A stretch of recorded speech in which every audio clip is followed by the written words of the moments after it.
new Rolls Royce, they thought it was lease. Then I bought that new Ferrari, hey, to rest in peace. Hey, to rest in peace to the parking lot.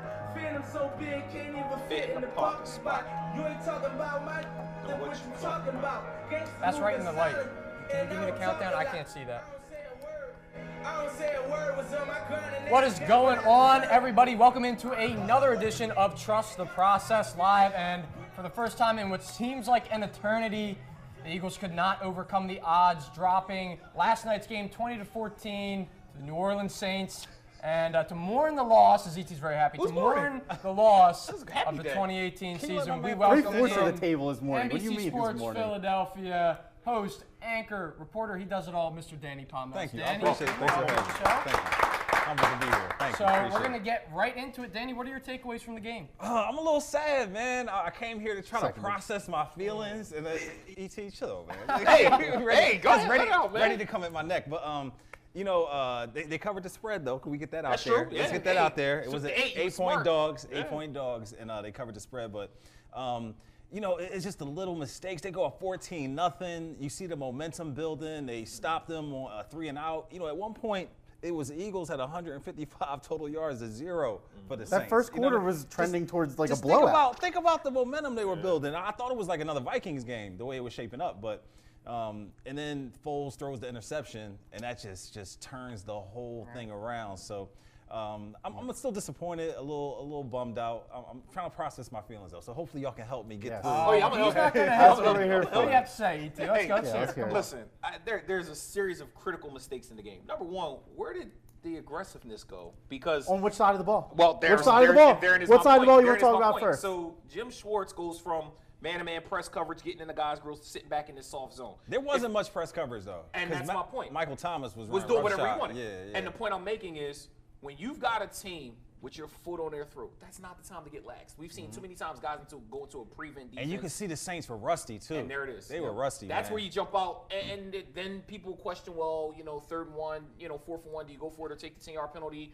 Okay, you take it and give them 3rd and 11. With Drew Brees in their home, do you want to give Drew Brees another chance to pick up 11 yards? I'll challenge you, though, and say that they might have been less than aggressive. Like, they blitz less than 18% of the time. So that's just a team that just doesn't blitz. But they held the Saints to 20 points, the #1 seed in the NFC. If you were I told you that before the game, you say the Eagles would have a fighting chance, and they had the ball at the end and had a chance to score and go for the win. But I think you make a good point, though, because they were less aggressive offensively because they didn't run the ball enough. You know what I mean? And there has to be that dichotomy between the run and the pass in order to keep the defense honest. And when they lose their stud DT, that's the time to run the ball. You lose that stud in the middle Rankins, that's where you want to run the ball. You saw what happened when Fletcher Cox went out, no push. Fletcher Cox come back in, push. What's the common thread between Rankins and Cox? Push up the gut, stopping the run, being able to contain. You have to be able to make those adjustments mid-game and notice, hey, you know what? Here's an opportunity for us to take advantage of what they're giving us and make plays. This game was classic ugly Eagles this year. They don't run the ball at all. The offense is stagnant. Jim Schwartz plays zone seemingly every play, and especially on 3rd and double digits on the yard marker. Protect the sticks. Exactly, and it didn't work. You know, more times than we can all count this year. And it honestly, as a fan, it frustrates me to see him just kind of revert to old habits and just kind of be. I don't know a better word other than stubborn. If someone, I can't be stuck on the defense, though, because I feel like they held them by 20 points. I would have taken that all day, twice on Sunday. And let me play devil's advocate. They did hold them to 20, but the possession time was almost 2-1, and the Saints were doing whatever they wanted to out there. So whether you're playing press coverage, whether you're playing a deep cover 3, they're getting what they need to get done. They weren't able to put the ball in the end zone, and that's what the Eagles are good at doing, and they were able to do that in this game, just not enough. So make sure you guys share this show, and if you have any questions for Danny about what you think he should change, anything, let him know in the comments, ask your questions, and we'll answer them upon further review. But moving on, did this game settle the Nick Foles versus Carson Wentz debate? There's a little bit of hope. Hell no. The debate rages on. The debate rages on. Because there's also the transition tag, the franchise tag, whatever tag you want to put on Nick Foles, that still lingers out there.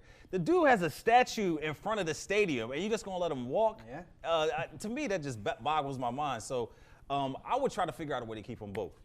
Because, E.T., I feel like the point is that a guy like Nick Foles has so much value for an organization with a guy, and I hope this isn't the tag I'm going to put on Carson Wentz, but a guy who's injury prone. You know what I'm saying? So a guy who has missed, hasn't finished the end, Dude, 2 out of 3 end of the years. season. I can't believe you're jumping all Even over back this. to college. Okay, too. so I'm gonna take a point. Name me the last time Nick Foles played a full season. Take your time. Nick Foles hasn't been asked to play. But a he's full a season. backup, though. He's a backup. Yeah. Even when he was a starter, when did he play a full season? Nick Foles gets hurt just as much as Carson Wentz does. The argument is mute in terms of guys staying healthy or injury at the quarterback But Nick position. Foles hasn't been getting hurt lately. Well, he's sitting there holding the clipboard most of the time, except for when Carson Wentz gets hurt. But the point is, most of the good quarterbacks, with the exception of maybe Eli Manning and Phillip Rivers, have gotten hurt at some point or another. You look at Breeze, you look at Brady, they all get hurt. That comes with playing football.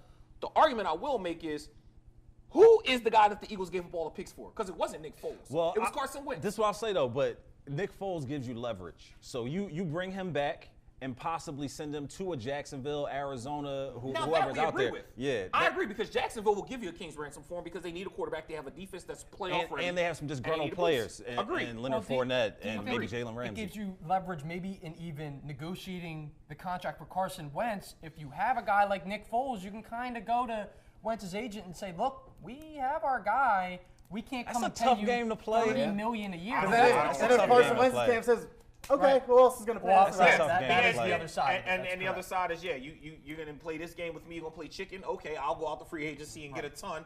Or you can trade and you get 2 1s and do like the Raiders and just blow the whole thing up and stink for 3 years. Whatever you want to do, it doesn't matter. But in terms of the debate, listen, here's the one thing about Nick Foles that nobody recognizes. Nick Foles, for all his glory, for as great as he's been, turns the ball over every single game. And the only reason the Eagles didn't win is because he turned the ball over too much versus the Saints. But he's good for turning the ball over all of the time. Yeah, and that two hurts you. picks in the first half against the You Bears, an interception in the first half. It's against just the Bears Saints. couldn't And put honestly, up if with we're being honest, it's kind of lucky that no team really capitalized. Even the Saints didn't have a chance to Agreed. yesterday. Let me really. just say, though, I don't think there's a debate. I just think they both need to be on the roster because Carson Wentz is the franchise quarterback, point blank, period. And so that'll be a big question going into the to the offseason, rather. Sure. And when you look at now the list, if you include Foles in that list of free agents, you go down the list: Foles, Brandon Graham, God. Golden Tate, Sproles, Ajayi, Darby Hicks. There's so many guys that Half are going those to be up guys for are free gone. agents. So Yeah. here's what I want you guys to do: give me one player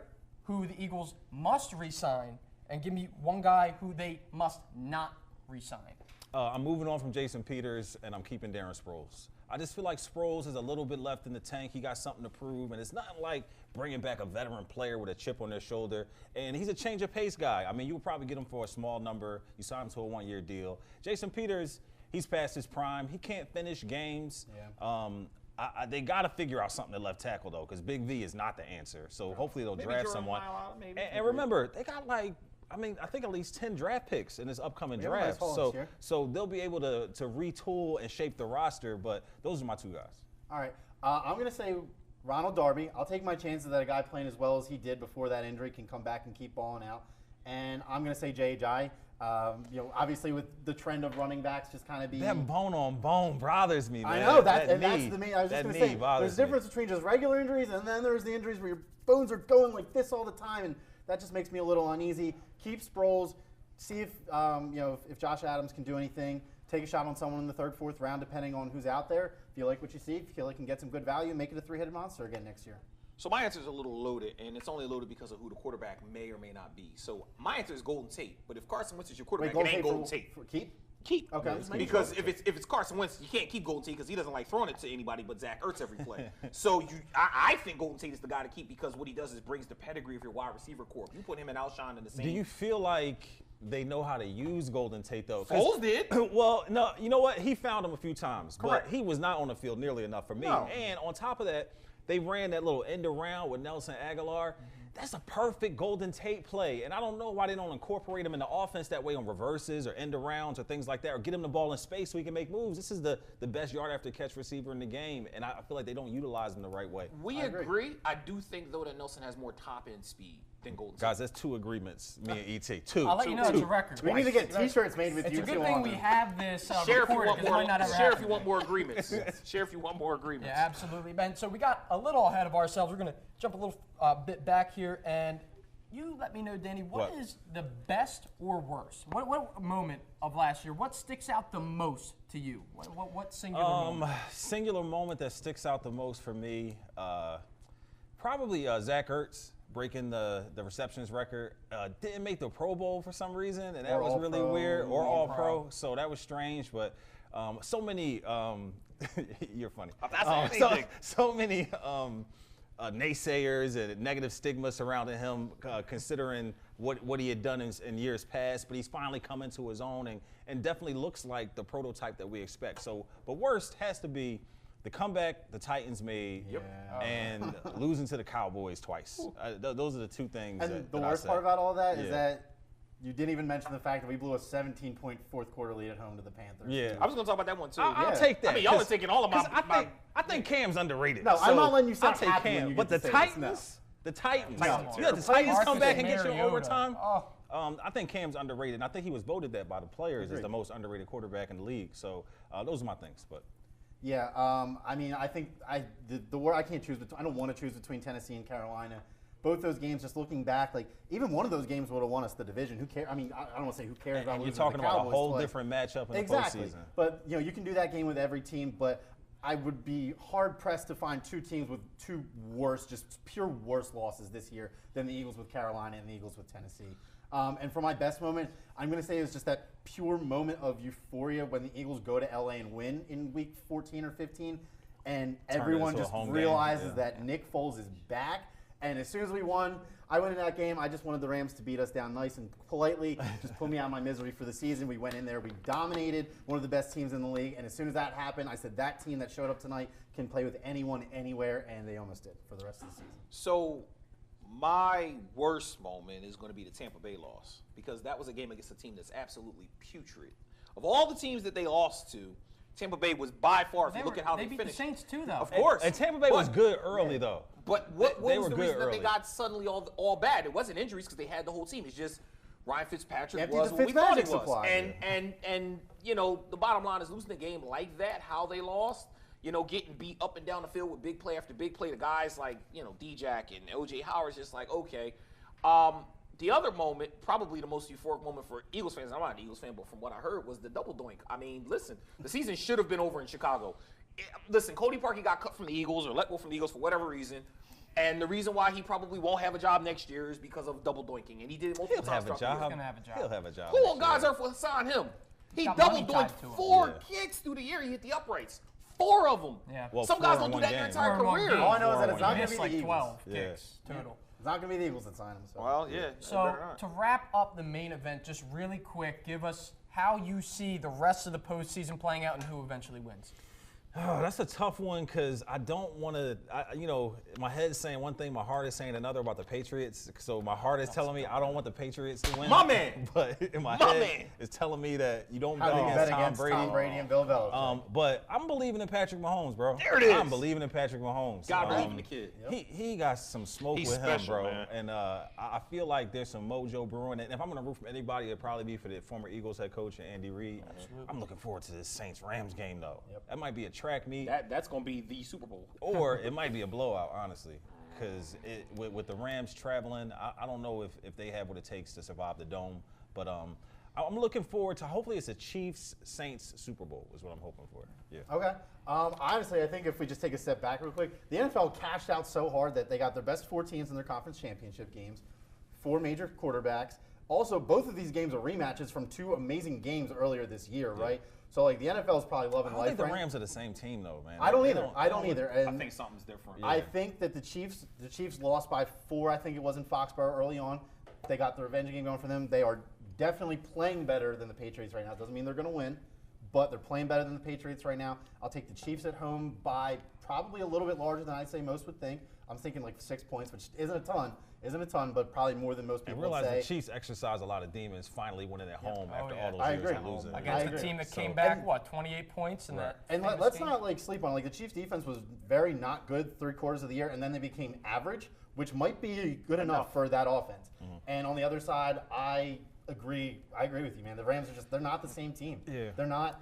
The Saints just have the dome magic, and I think we got Mahomes Breeze. Listen, man, me and Danny are going to agree 3 times because I got Saints and Chiefs right there, and I'm going to tell you 2 reasons why. Number one, I think that Drew Brees has a point to prove because many people before coming into the season thought that Sean Payton was going to go coach elsewhere and Drew Brees was done, blah, blah, blah. He was still playing at a high level, but they weren't the same team, weren't very good. And I think the way that they've come out, the fact that they were without Ingram for the first 4 games, came back, showed some moxie, were able to still win that top seed, that says something. And they had some pretty tough games to win to get there. I mean, they didn't have an easy road at all to get that 1 seed. And like everybody else has said, I think the Rams are taking a step back. I don't know what it is that's different about them. You want to talk about a defense that just doesn't show up consistently. Yeah, they showed up against the Cowboys, putting 8 in the box against Zeke. You cannot do that against the Saints.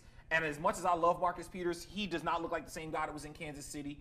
I don't know where they're going to do in terms of him with Michael Thomas or whatever the case may be, but I think that they don't win that game. I think the Saints get back to the Super Bowl, and I actually, listen, man, I believe in Mahomes. If anybody is going to give Andy Reid a reason to beat. Oh, you think the Chiefs are going to win it all? Oh, I think they're going to win it all, and I think only because of the fact that Mahomes gives them an element that Andy Reid's never really had, and that's an elite top 2 quarterback. New Orleans is the one just to see the Don't party. need to manage the clock when you're up by 10 all the time. All right, Hey, well, listen, you that know kid's what? good, man. How about this? You guys settle the debate in the comments. Let us know how you think it's going to play out, who you think is going to end up winning the Super Bowl. But we are up against halftime. Now, here's a word from our sponsor, Bocon.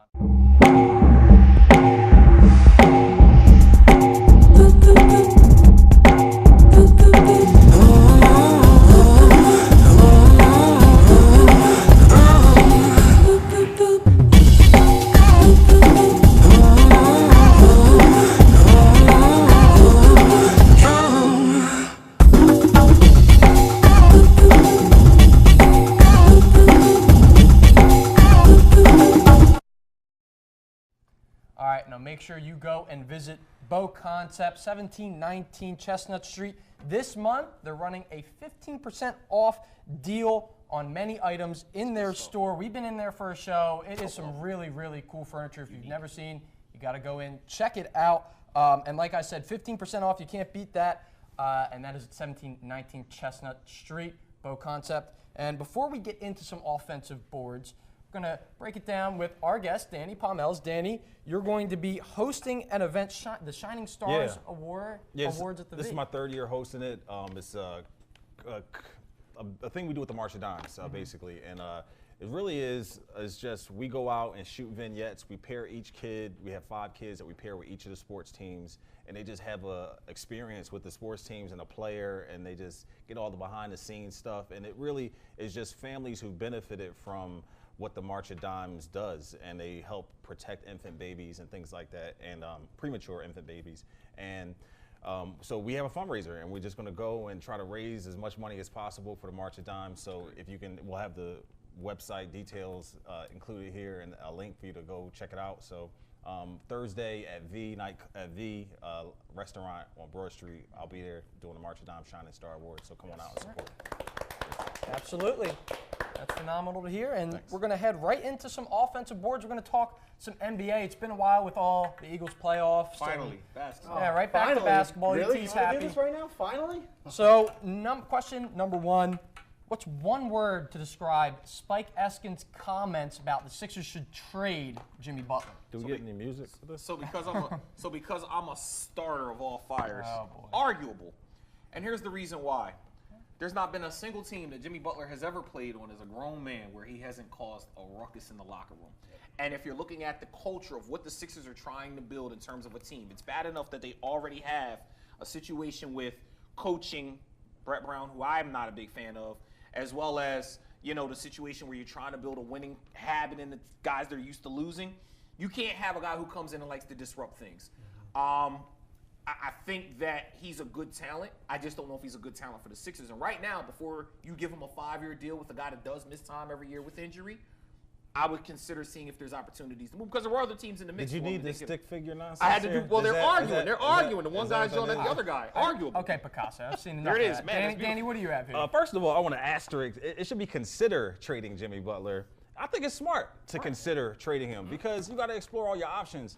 But at the same time, you got to make it work. I mean, you want to be bending to the will of a guy just because he has a tiff with the coach or back and forth. I mean, come on, we're all adults here. Like, people are going to disagree and have arguments. So I think that they should consider trading Jimmy Butler just to see what's out there. That's the smart thing to do, is to kind of feel the market out and see, what people will be willing to give you. But it has to be something impactful trade if they're going to make it happen.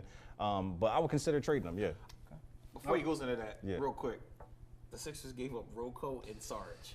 I don't know what you're going to expect to get back. Pennies on the dollar. Well, first of all, Rocco was a homegrown product. So they picked him off the scrap heap of the G League. So I'm fine with that. As far as Dario Saric, yeah, that might be more painful. I'm more concerned about why they didn't get anything for Nerlens Noel that's worthwhile. Why Drew Holiday is gone and they don't have anything to show for him. Drew's the only one I would say is a player. Why Jeremy Grant? Michael Carter-Williams almost tripled. All right, double. Why they got rid of Jeremy Grant? But Max, what do you have? All right, so I might have interpreted this question a little bit differently than the other two. I'm talking about in the context of trading him like right now in season. I'm calling it preposterous because teams will never, ever admit that they did something that bad of business, and they will ride it out with Jimmy Butler regardless of what happens this year. Oh, you mean like Markelle Fultz? Yeah, exactly. Oh, okay. Exactly. What team do you know has ever been like 2 months later been like, you know what, we probably shouldn't have done that. Let's make this all go back to the way it was. It doesn't happen. So I honestly, like I said, you guys all killed me for this before. I said I didn't think this Jimmy Butler trade was what the Sixers needed as a whole. Looks like I was right again, taking the Perry stick here. But I will say that right now it just seems like it's a little too far-fetched. So moving on, Ben came out and said we were soft last game, speaking to the team getting blown out. And what is one word that you would use to describe the Sixers right now? I'm ready to go. I would say WIP, which stands for work in progress. So, I thought you were talking about something else. No. So they're work in progress. You know, that word soft kind of made me cringe. I don't like hearing that. And neither did Jimmy Butler, because he came in right after him in a press conference and said, I don't like hearing that word. So they're not aggressive. It's weird because they have good individual perimeter defenders in Simmons and Butler, but they don't defend the perimeter well as a team, which is so weird. It's absurd that we have two guys who can, in theory, lock down anyone one-on-one. And what is your word? And my word is frustrating, because if I have to watch them almost blow another 20-point lead to the Knicks or do blow a large lead to the Hawks at home, I'm going to freak out. We traded for Butler. It's that third quarter, man. Exactly. That's the point where they're having so much trouble. We traded for a closer, but then we forgot about the 7th and 8th innings, and we have no relief pitchers. We're hoping that our starters can take us to the closer every game, and there's no in-between. And if we need to go to the bullpen for a little bit, we're cooked. And it happens every game consistently without fail. So, yeah, I'm getting a little pissed off with this. So my initial answer was lost, okay, but it ties directly into coaching, which goes back to my point. Brett Brown It's a nice theory right there. He stinks. And the problem is he doesn't know how to motivate men to win. He just doesn't. He came from a culture with the Spurs where they were used to winning. He came here, was told to lose for multiple years, and now he doesn't know how to turn winning back on in his brain to coach these guys in better game situations, to make better adjustments and better rotations. But who is he coaching? These dudes are had the youngest roster in the NBA for quite a while. Still got to coach them. Still got to coach them. Still got to put them in positions to be successful. So, okay, you're the coach, and this speaks to our last question that we have on here. In a close game with 5 minutes left, who are you giving the ball to? The ball should always be, every single possession should be in Jimmy Butler's hands. Nobody else. And I'm going to tell you why. We saw what Embiid looked like as a closer versus Boston. We know Ben Simmons can't close anything except a door. Okay, he can't shoot, and if he can't drive to the basket, he's ineffective. He doesn't make free throws. I'm seeing my man develop that fadeaway from the post. I'm seeing him develop that. That's the next step in his progression. That's the next step in his progression. He needs a full offseason. Well, I actually agree with you 2,000%. They made a huge mistake against Boston, letting J.J. Redick take that final shot, because Jimmy had already hit 2-game winners for you. Why wouldn't you draw up a play for him? That was a little confusing. He loves that corner arc three. Loves it. Right on the That was a little confusing, but oh, we got a sweep. I'm not saying anything else. Well, you traded for him. You said he was going to be your closer. Make him the closer. It's that simple. Now, here's what I'm going to say. This isn't necessarily the last shot, but down the stretch, I'm feeding it to the guy who averages 27 and 13 and force on defense, and he's going to be. But what needs to happen, though, for that to happen, he needs to be in shape. He needs to be conditioned. My man. Joel? Yes, sir. Oh, I think he's in shape. I think the thing is he has to learn. Well, you know what it is? They've been double teaming him on some funky ways, and he doesn't know how to pass out of the double team. That's coaching. So I can't agree with being in shape when I know that he just wolfed down like 3 burgers and fries before a game. Like, that's not in shape. He's looking like Shaq early LA when Kobe was grinding him up. I don't know if you watched the Knicks game where he came on one end and had the layup, came down and had the block, and then caught the between the legs pass from TJ for the dunk. And that's one play. The big fella can get up and down. I'd like to see you move like that if you were his size. I'm being serious, dude. Come on. All right. Before this gets too ugly, ET comes back. We're going to go now to Sean with upon further review. Sean, what do you have for us? Thanks, Jake. Today, viewer Roberta Batts writes in, do you think Wentz would have done better than Foles against the Saints? His hat, though. That's the That part. hat is It's cold. cold. It's cold in He here. was ready for the winter. Do I think Wentz would have done better than Foles? He's fleet of foot, so that automatically gives him more options. But I don't know, man. I just haven't seen Wentz in that situation. I mean, the dude hasn't even played a playoff game, so how can I say he would have done better? And the worst thing is that the closest thing we have to a Wentz playoff game is that game he tore his ACL against the Rams. Like, that was a huge game. Like, if going into that game, it was like, winner gets the 1 seed. Winner is going to get Coach of the Year. Like, if Carson Wentz wins in LA, MVP. he's going to win MVP. Like, that's the closest thing we saw, but then he couldn't even finish out the fourth quarter. So I know where you're coming from.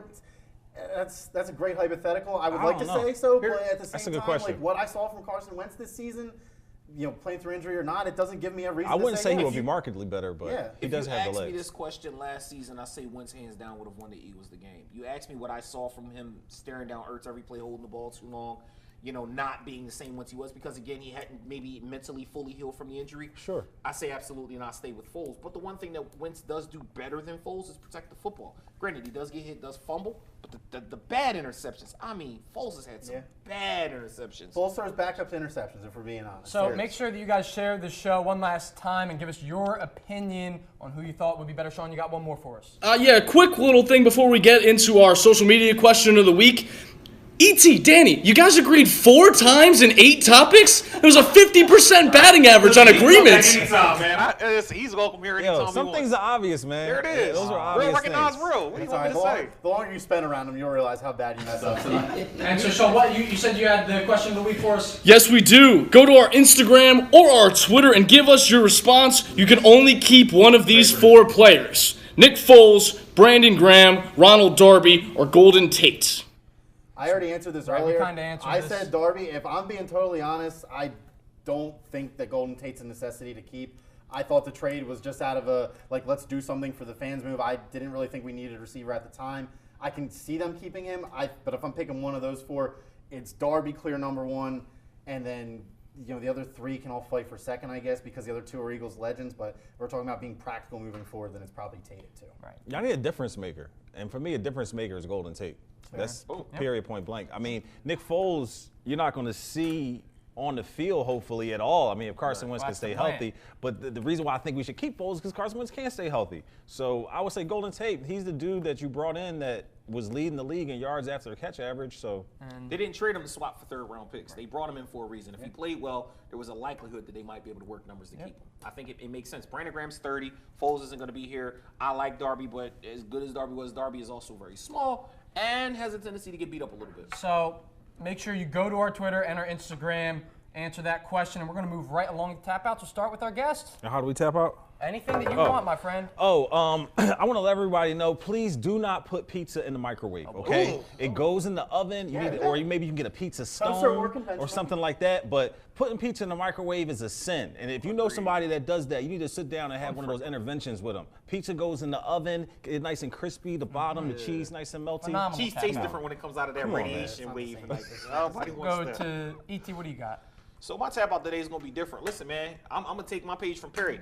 This is the weekend we've all been waiting for. All moviegoers. Glass comes out this weekend. That's what we talking about. If you have not seen the first 2, you better go see the first 2. I don't know anybody who hasn't seen the first 2. You'd be surprised, man. There's a lot of people who have been depraved. Look, there's one right there. So you haven't go seen either? Go see I Split saw the first Unbreakable. and go see Unbreakable. You have to see those 2 before you see Glass to tie it all in. Yeah. It's going to be a great movie. Excited to see. And anytime you get a movie done in Philly, it's always going to be, oh, I know that landmark. Oh, look, there's Passangeno's. Yeah, Like, they were whatever. filming it in my office. There it is. So my tap out is officially the end of the Eagles football season, which means now I guess I kind of have to start finding other ways to fill my time on the weekends. Flyers. Which means that the Flyers I wish could keep me entertained, but if you want some good quality programming on random nights of the week, keep an eye out for Temple men's basketball. Look we at you. are That's right, baby. filling Like it this that. year. See you in the building. Fast track to the tournament. I cannot wait. I don't think I've ever been this excited about college Trey Duffy basketball. looks good again. I got the notification the other day. I don't even remember what I was watching. Instantly just tuned in.